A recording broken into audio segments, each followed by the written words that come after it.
Greetings virtual wanderers, Aeon's here. What happens when an open world stops pretending you should take it seriously? Well, this time we're landing in Steelport, a city that doesn't care about subtlety, realism, or my sense of self-control. Saints Row the Third is one of those games where you boot it up thinking you'll play for half an hour, and suddenly it's 3 hours later, and you're causing mayhem with a tank in the middle of town, because apparently that's a valid way to make money here. And that made me wonder, once the jokes fade and the chaos settles a bit, does this open world actually hold up as a place to explore? Or is it just noise and explosions stitched together? Let's break it down.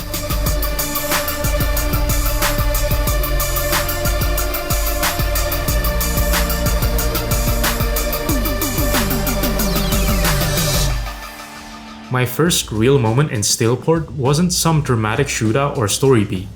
I mean, the intro was straight up chaotic and ridiculous, but the side activities are equally, if not more.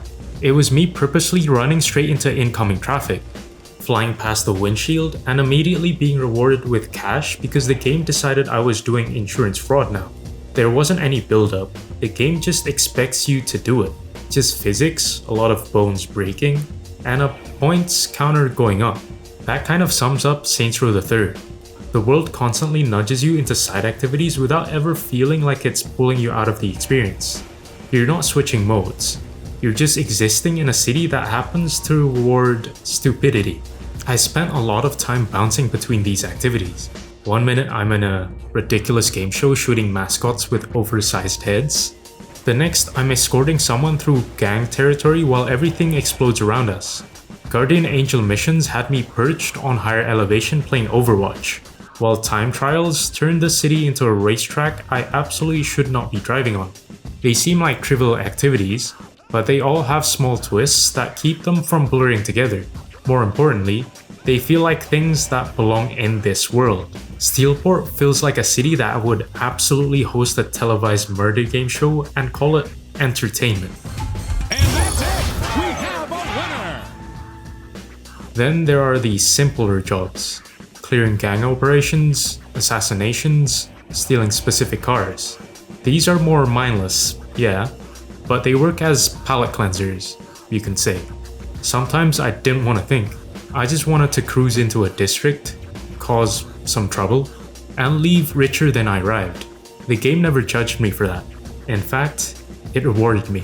Money starts flowing fast, and that's where Saints Row the Third really locks you in. Buying properties became my quiet obsession. I would finish a mission, check my cash, and immediately start scanning the map for the next building to grab. Watching that hourly income climb was strangely satisfying. The game gently pushes you into this loop. Story missions give you active income, side activities give you cash and respect, while properties turn all that into passive income. For a good chunk of the game, it felt great. Eventually though, the system hits a ceiling. Once your hourly income is high enough, properties stop mattering. I noticed this gradually as I played the game more. I stopped caring about buying more, upgrades were mostly done, weapons were unlocked. Suddenly, the economic pressure that kept me engaged just disappeared. The city was still loud and goofy, but it wasn't pushing me back anymore. Alright, let's go shopping. Steelport itself does a lot to keep things moving. It's one big connected map, which makes traversal feel uninterrupted. Not all buildings were accessible, but small buildings like stores just let me walk in without loading screens, while bigger interiors clearly signaled a transition. Like your crib, it kept immersion intact throughout the whole map. Most of my time was spent driving because that's probably the easiest vehicle to snatch, but flying vehicles do change the perspective completely, especially when you're flying a VTOL superjet, a heli, or even a flying broom past skyscrapers. Being able to lift above the skyline made the city feel even larger, and occasionally reminded me that yes, the gaps in between the bridges aren't just for decoration either. This also helped make the map feel a lot more scalable as well. The city feels alive mostly through density.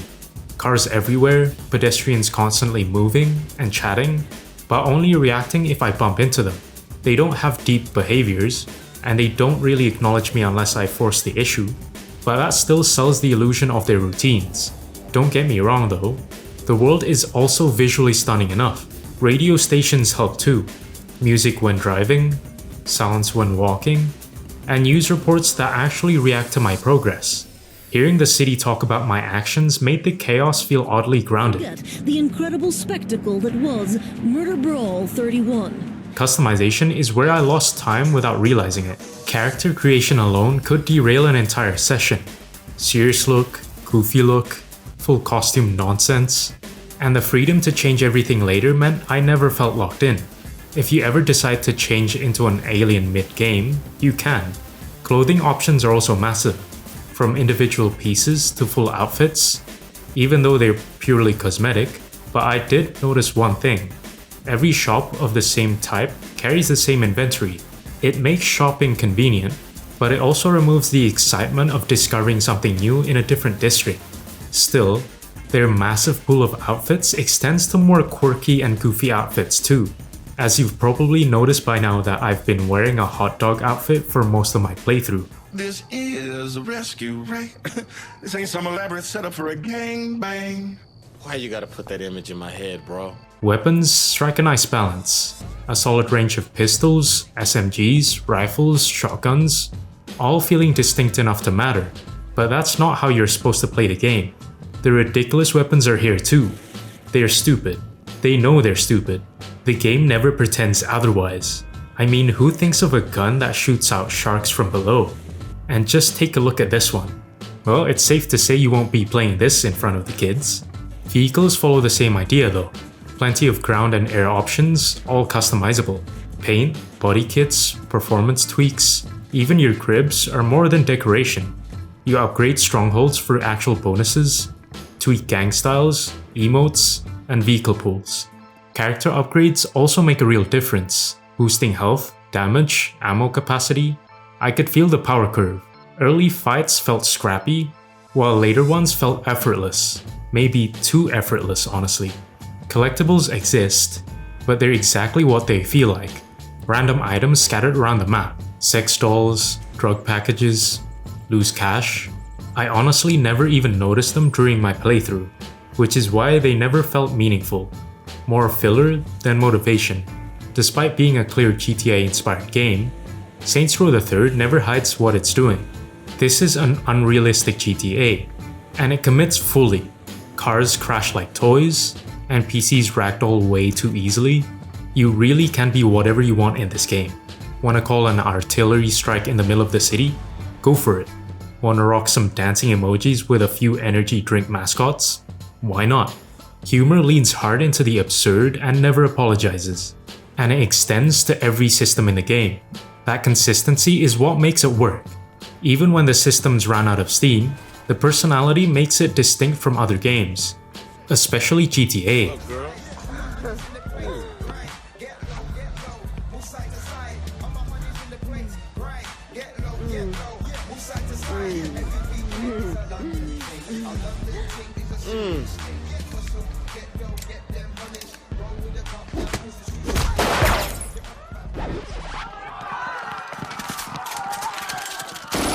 Oh shit! These holes ain't holes!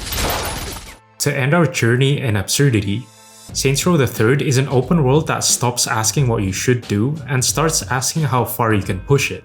Steelport does not aim for realism. It pulls you in through constant motion, steady rewards, and chaos that feels fun right up until the systems begin to lose their bite. Saints Row the Third is stacked with side content, and more importantly, most of it feels intentional.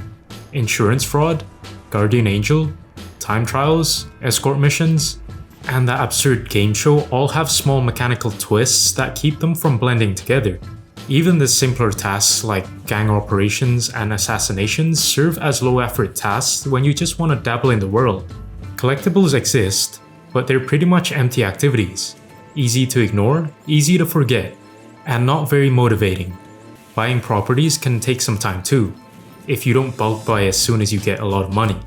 And shopping is there for those of you who enjoy the variety of items, as opposed to the variety of inventories. Still, the sheer variety and pacing keep the side content engaging for most of the experience. The entire city exists as one connected map. which makes exploration feel smooth and interrupted.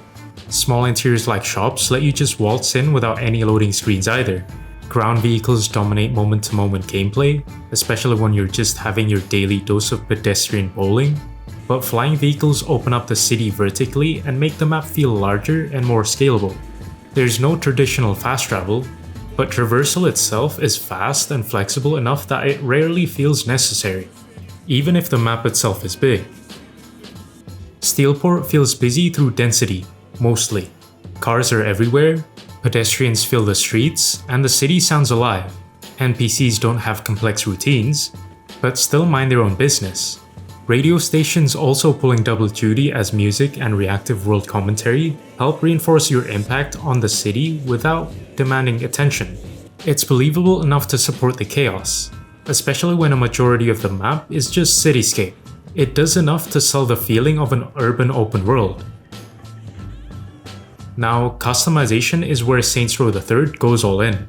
Character creation, clothing, weapons, vehicles, cribs, and gang identity are all deeply customizable. You can constantly reshape how you look and how you play. And the game never locks you into earlier decisions.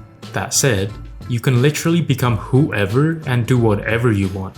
The vast amount of options, from proper outfits to the more quirky to bizarre ones, and from normal weapons to overpowered weapons, it's this mix between visual expression and mechanical upgrades that makes customization one of the game's strongest pillars.